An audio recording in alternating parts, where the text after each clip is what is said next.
যে শেখ হাসিনা বাংলাদেশের পরবর্তী প্রধানমন্ত্রী হবেন। 2024 সালের 5 আগস্ট শেখ হাসিনা পালিয়ে যাওয়ার পর 1-1.5 মাসের ভেতরে আমি একটা কথা বলেছিলাম যে শেখ হাসিনা বাংলাদেশের পরবর্তী প্রধানমন্ত্রী হবেন। যদি নাও হয় তাহলে তারপরের 1 বছর পরের মেয়াদের প্রধানমন্ত্রী হবে আওয়ামী লীগের কেউ প্রধানমন্ত্রী হবেন। এই কথাগুলো কেন বলেছিলাম, আমার কাছে মনে হয়েছিল কি যে বিপ্লবের এটা আসলে ডিরেকশনটা ঠিক মতো যাচ্ছে না। কারণ হলো আমরা ধরেন বিপ্লব নিয়ে অনেক নাচানাচি শুরু করেছিলাম, আমরা তো জানতাম না 5 তারিখের পরে আসলে এই 5 তারিখে এইভাবে হচ্ছে, কিন্তু ভারত তো সবই জানতো। তারা তাদের মতো করে সুন্দর করে তাদের প্ল্যান বিতে কে কে থাকবে, আসিফ নজরুল সহ কারা কারা এখানে প্রথম আলোর যে পুরো গংটা এরা কি করবে, এই জিনিসগুলো তারা জানতো, ওইভাবে সেট আপ করেছিল। যে কারণে তার পরপরই এই যে প্রধান উপদেষ্টার এই যে প্রেস সেক্রেটারি শফিক সহ আসিফ নজরুলের ঘনিষ্ঠ যারা যারা আছে প্রথম আলো এদেরকে এখানে বসিয়ে দিয়েছেন, তারা তাদের মতো করে চালাচ্ছেন। এই দেশের এই যে 5 তারিখের যেই আন্দোলন, যে বিপ্লব, যে স্বাধীনতা, এটা ধ্বংস হওয়ার পেছনে যদি একজন মানুষ, অনেক মানুষই মনে করেন আমি আসিফ নজরুলের ব্যাপারে এত কেন, একজন মানুষ যদি নাকি এটার জন্য সবচেয়ে বেশি দায়ী থাকে সেটা এই আসিফ নজরুল। এর জন্য প্রতিটা জায়গায় সমস্যা হয়েছে। আপনাদেরকে এই কথাটা কেন বলেছিলাম যে শেখ হাসিনাই আবার আসবে, এটা যদি আপনাদের আমি বিশ্লেষণ করতে চাই তাহলে একটা জিনিস বলে রাখি, সেটা হচ্ছে এই যে 15টা বছর শেখ হাসিনা ক্ষমতায় থাকলো, আন্তর্জাতিক বিশ্বের কেউ তাকে সরায় নাই এখান থেকে। ইন্ডিয়া একদম সরাসরি তাকে সাপোর্ট দিয়ে গিয়েছে, কিন্তু আন্তর্জাতিক বিশ্বের অন্যান্য দেশগুলোকে যে এই ব্ল্যাঙ্ক সাপোর্ট দিয়ে রাখা সম্ভব হলো কেন? কিসের জন্য করা হয়েছিল? কিসের জন্য হাসিনাকে কেউ সরাইতে পারে নাই? আন্তর্জাতিক বিশ্ব থেকেও কোনো চাপ কেন আসে নাই? এর একমাত্র কারণ বাংলাদেশকে সবাইকে বোঝানো হয়েছিল যে এই দেশটা হচ্ছে একটা জঙ্গি রাষ্ট্র। তারেক রহমান, খালেদা জিয়া এরা হচ্ছে জঙ্গিদের মূল হোতা। এরা এদের কারণে, এদের যদি ক্ষমতায় যায় তাহলে এই দেশ আবার জঙ্গি হয়ে যাবে, অতএব আওয়ামী লীগকে রাখতে হবে। একমাত্র এই কারণে শেখ হাসিনাকে 15 বছর রাখা গেল। আচ্ছা, সেইখানে এই আন্তর্জাতিক পুরো বিশ্বটাকে কারা এই ন্যারেটিভটা দাঁড় করাইলো হচ্ছে ভারত। আর কাদের উপরে চাপাইলো? আলেম সমাজ, বিএনপি, জামাত, তাদের উপরে। তার মানে প্রধান যে বিষয়টা 15 বছর যেই কারণে হাসিনা ক্ষমতায় থাকতে পারলো সেটা হচ্ছে এই যে আমাদের দেশকে জঙ্গি রাষ্ট্র তৈরি করার সেটা। এটার সাথে একটা বড় অংশ কে ছিল? প্রথম আলো। যদি এটা হয়ে থাকে যে ইন্ডিয়ার কারণে আমরা 15 বছর আসতে পারি নাই, তাহলে আমাদের প্রধান কাজ ছিল এই স্বাধীনতার পরপর ইন্ডিয়ার ব্যাপারে পদক্ষেপ নেওয়া। কোনো পদক্ষেপ নেওয়া হয়েছিল? ভারতের সাথে কে কত পারে ঘষাঘষি করার জন্য সবাই চেষ্টা করলো। আমাদের প্রধান শত্রুকে আপনি পাশে রেখে তারপরে দেশ চালাবেন, দেশে আবার অস্থিতিশীল পরিস্থিতি আসবে না, আবারও হাসিনা আসবে না, হাসিনা এসে আবারও 15 বছর না 1500 বছর বাংলাদেশ শাসন করবে না, ভারতের সাথে একসাথে হয়ে যাবে না, এর কোনো গ্যারান্টি দিতে পারবেন? তাহলে করেন নাই কেন? প্রথম আলো যে কিনা সরাসরি, আমি নিজে আমার এইখানে আমি 21শে আগস্ট বিডিআর হত্যাকাণ্ড থেকে শুরু করে বিভিন্ন জায়গায় দেখাইলাম যে প্রথম আলো কিভাবে এই কাজগুলো করেছে। অথচ মির্জা ফখরুল ইসলাম আলমগীর সোজা যায় সেখানে করলো কি? শেখ মুজিবের ব্যাপারে কি বলল? শেখ মুজিবের ছবি করলে তারপরে এটা তার বুকে চিনচিন করে, হ্যাঁ, এসব কথাবার্তা। তো প্রথম আলো আর ইন্ডিয়া আপনার সমস্যা না, তা আপনার সমস্যাটা ছিল কারাই 15 বছর? মির্জা ফখরুলের তো কোনো সমস্যা হবে না। মির্জা ফখরুল তো আওয়ামী লীগের সাথে মিলেমিশে 15 বছর খুব শান্তিতে ছিল। সে একদিন এক ক্যাবিনে ছিল, আটক হয়েছিল, আটক হলে তারে নিয়ে সুন্দর করে 5 স্টার হোটেলে পর্যন্ত রাখা হইতো। মির্জা ফখরুল সহ কয়েকজন বিএনপি নেতা আছে, সবাই না, কয়েকজন। আমি বাংলাদেশে যদি নাই কোনো জঙ্গি থাকে অবশ্যই তার বিচার চাই। বাংলাদেশ ইসলামী শরিয়া ভিত্তিক চলুক, আমি এটা চাই না। মানে আপনি আমাদের যাই মনে করেন তাই মনে করেন, আমি এটা চাই না। বাংলাদেশ ইসলামী শরিয়া ভিত্তিক চলার মতো ওই অবস্থা আমাদের নাই, আমরা সেই জায়গায় যাইতে পারিনি। যদি কেউ পারেন ওই মাইক নিয়ে ওয়াজের মাহফিলে গলা না ফাটায়া একটা গাড়ি বানায় দেখান। আমি ওই জায়গায় এখন যাইতে চাই না। যে কারণে কেউ যদি এখন আবার বিশৃঙ্খলা তৈরি করার চেষ্টা করে, আমি মনে করি বিএনপি আগে যেইভাবে সেই শায়েখ আব্দুর রহমান থেকে শুরু করে বাংলা ভাইদেরকে যেইভাবে শায়েস্তা করেছে, এইবারও সেটাই করুক। জঙ্গিবাদকে মাথাচাড়া দিতে দেওয়া যাবে না। কিন্তু জঙ্গিবাদ বলে কি বাংলাদেশে আসলেই কিছু আছে?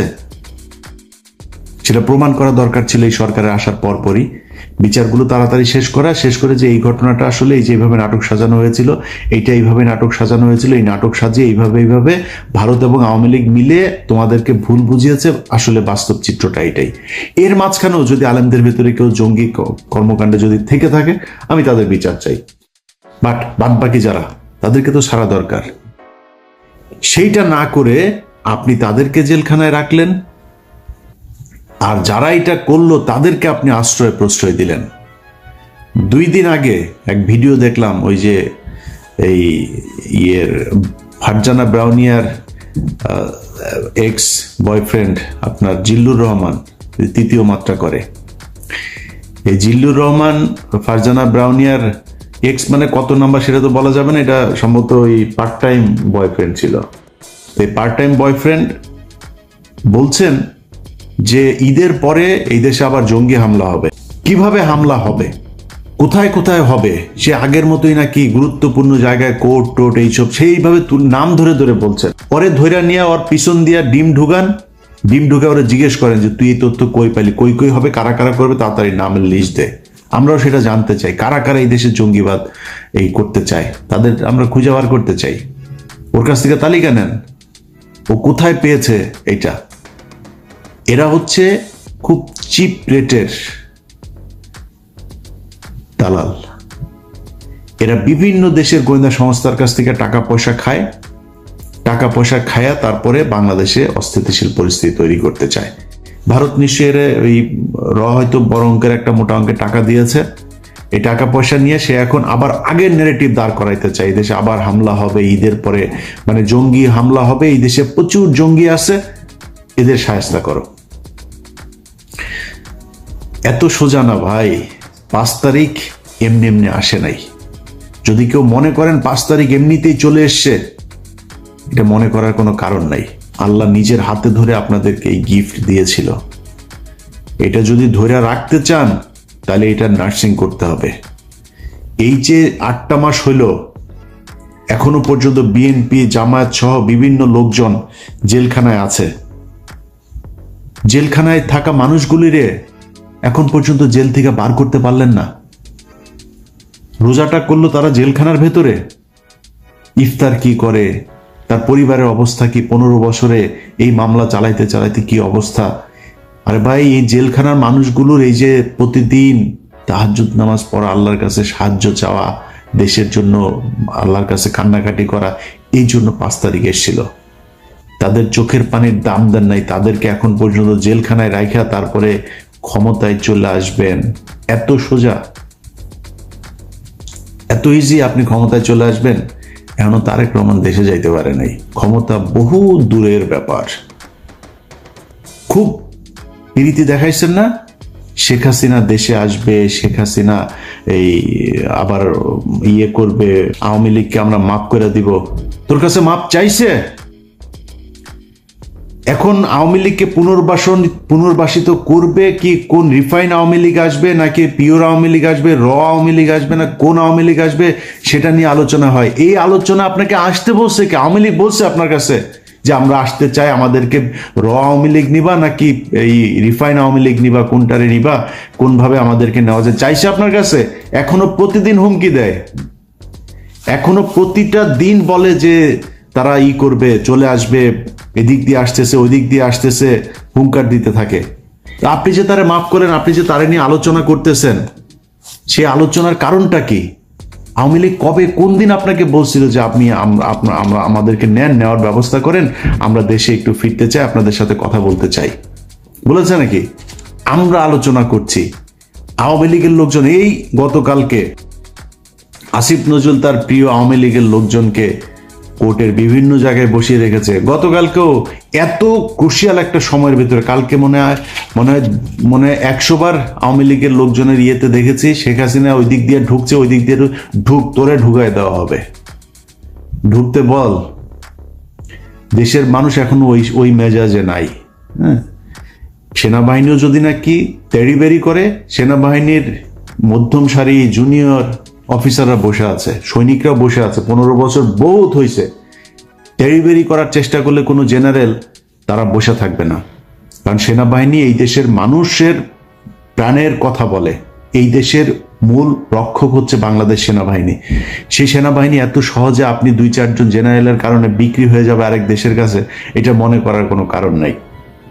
ঢুকতে বল, অমুক জেনারেল অমুক কর্নেলের কথা শুনে তারপর ঢুকতে বল, তারপরে বুঝবি মজাটা। আয়, এগুলি করা হচ্ছে। এর মাঝখানে আপনি গতকালকে 2 জনের জামিন দিয়ে দিলেন। আওয়ামী লীগ কি করতো? আওয়ামী লীগ যখন দেশে পরিস্থিতি হইতো তখন সবগুলি নিয়ে ঢুকাইতো, জামিন টামিন সব বন্ধ। আপনি এই পরিস্থিতির মাঝখানে 2 জনের জামিন দিয়ে দেন, কিভাবে সম্ভব? এক এমপির বোর্ডে জামিন দিয়ে দিয়েছে, কিভাবে সম্ভব? আপনার এখানে আমরা আলোচনা করছি আওয়ামী লীগকে পুনর্বাসন, এই নিয়ে আলাপই চলবে না। কিসের আওয়ামী লীগ? ওদের বিচার হবে, ওরা রাজনীতি করতে চায় করুক, সমস্যা নাই। আওয়ামী লীগের দেশে রাজনীতি করবে আওয়ামী লীগের নাম দিয়ে, করুক। কে করবে? কোন আইয়ে আসবে? আমরা চুজ করবো নাকি? আওয়ামী লীগের একদম সর্বোচ্চ নেতা থেকে যত সারা বাংলাদেশের পদস্থ যত আওয়ামী লীগের ছিল সবার খুনের দায় এদের বিচার হবে। বিচারের মুখোমুখি হোক আগে, আমাদের আলোচনা হবে বিচার নিয়ে। আপনি তার পুনর্বাসনের জন্য কথা বলছেন, পুনর্বাসন নিয়ে আপনারা আলোচনা করতে বসে। এত পিরিতি, এটা তো এই 15 বছরের বাম্বুতে ঠিক হয় নাই এখনো পর্যন্ত। লজ্জা লাগে আওয়ামী লীগের চাই না এটা বলতে। কারণ কি? কারণ হচ্ছে এই যে আওয়ামী লীগের টাকা পয়সা খেয়েছে না, আওয়ামী লীগের সময় বিএনপি নেতার ব্যাংক চলে নাই, গার্মেন্টস চলে নাই, ব্যবসা প্রতিষ্ঠান চলে নাই, চালাইছে যে কারণে এগুলি কি কি লেনদেন হয়েছে এগুলি রেকর্ড তো তাদের কাছে আছে। সেগুলি থাকার কারণে তারা এখন কথা বলতে পারে না। সেগুলি থাকার কারণে আওয়ামী লীগ যেটা শিখাই দেয় ওইটা বলতে হয়। তারেক রহমানের তারা দেশে নিতে চায় না। তো আমরা অনেক কথাবার্তা বলেছি তো গেল, বিশেষ করে 5 বছরে। এবার দেশের কোনো খারাপ পরিস্থিতি আসলে আমরা পাশে থাকবো না, কারণ যা দেখলাম এইবার, যাকে যেখানে বসানো হয়েছে সে সেখানে যে লুটপাট করার চেষ্টা করেছে। কেউ এই দেশের কথা চিন্তা করে, এই দেশের মানুষের কথা চিন্তা করে নাই। আপনি ছাত্ররা, আরে বাপ, তোর 100 কোটি টাকার মালিক হলে তুই সেই টাকা কই রাখবে এইটাই তো তুই জানিস না এখনো, সেইটাই শিখিস নাই। তুই টাকার পেছনে দৌড়ানো শুরু করছিস। তোর সাথে যে যারা কিনা মারা গিয়েছে তাদের পরিবারের গুলোর কাছে এখন পর্যন্ত টাকা পয়সা, তার সাহায্য সহযোগিতা, তার পরিবারের পাশে দাঁড়াইতে পারিস নাই। তুই টাকা পয়সা কামানো শুরু করছিস যারে যেখানে বসানো হয়েছে। এই জন্য তো মানুষ, খালি আমি না, মানে আমার চাইতে তো বেশি অবদান এই দেশে যারা রাস্তায় থেকে তারপর মারামারি করেছে, গুলি খেয়েছে, মারা গিয়েছে, অন্ধ হয়েছে, পঙ্গুত্ব বরণ করেছে, এই লোকগুলি আর আসবে না আপনার পাশে। এইভাবেই থাকতে হবে। তো যেটা আগেই বলছিলাম যে মির্জা ফখরুলের মতো এইসব কালপিট আওয়ামী লীগের দালাল যারা আছে তাদের জন্য যে কথা বলবো না, এটা না বলে পারি না, কারণ ওই যে সাধারণ মানুষগুলো আছে না তাদের জন্য। বাট আমার মনে হয় আর কি সাধারণ মানুষের এটাই মনে হয় ভাগ্য, এই কোনো পাপ বোধহয় আছে যেই কারণে আমার কপালে আসলে ভালো কিছু নাই ভাই। এই জন্যই হয়তো এরকম হয়। তা না হইলে এরকম বিশাল একটা সুযোগের পরে এই দেশের মানুষগুলি ঠিক হইল না, মানে মানুষগুলি বলতে এই যে যারা জায়গা মতো বসানো হইলো তারা কেন ঠিক হইল না এটা আমি জানি না, এটার কোনো ব্যাখ্যা নাই ভাই। তো আমার আজকের ভিডিওর মূল কথা হয়েছে যে ভাই, যে জন্য এই দেশটা 15 বছর আরেক দেশের কাছে জিম্মি ছিল সেটা পয়েন্ট আউট করা এবং পদক্ষেপগুলো নেয়া। এটা যদি না নেন, কালকে পরশু এই যে ঝুঁকির ভেতরে আপনাকে থাকতেই হবে। ভারত আপনাকে কখনোই শান্তিতে থাকতে দিবে না, এটা মনে করার কোনো কারণ নাই। অতএব যদি মনে করেন ওই ঝুঁকি, ওই শত্রুকে দমন করতে হবে, প্রকাশ্যে আনতে হবে, প্রকাশ করতে হবে যে ইয়েস আমরা এটা চাই না। এক বিএনপি আর জামাত যদি নাকি প্রথম আলোকে শেল্টার না দিত, প্রথম আলো বাংলাদেশে এতদিন থাকতে পারতো না। অনেকে বলে গণমাধ্যম, আরে ভাই গণমাধ্যমের মাঝখানে অনেকগুলো অফিস টফিস সব জ্বালায় দেওয়া হয়েছে, তো কি হয়েছে? বন্ধ হয়ে গিয়েছে, কি হয়েছে? করা হয়নি। প্রথম আলোর যেই সাংবাদিকগুলো, এই যে টিপু সুলতান থেকে শুরু করে যেগুলো আপনার জঙ্গি নাটক সাজাইতো, কারোর ব্যাপারে কোনো পদক্ষেপ নেওয়া হয় নাই। একদম ওইভাবে প্রথম আলো চলছে, আনচেঞ্জড। এইভাবে আপনি চালায় যাচ্ছেন। তো এই জন্য বাংলাদেশ স্বাধীন হয়নি এবং এইভাবে স্বাধীন রাখা যাবেও না। যে কারণে আমি মনে করি সবকিছু তাদের মতো করে সেট আপ রেখে তারপরে কেউ যদি মনে করেন সামনে নির্বাচন হবে আর সেই নির্বাচনে বিএনপি ক্ষমতায় আসবে, আমি মনে করি না এটা ঘটতে যাচ্ছে। কিছু একটা ডিফারেন্ট, কোনো কিছু একটা যে কোনো সময় ঘটে যাইতে পারে যদি আসল জায়গায় হাত না দেন।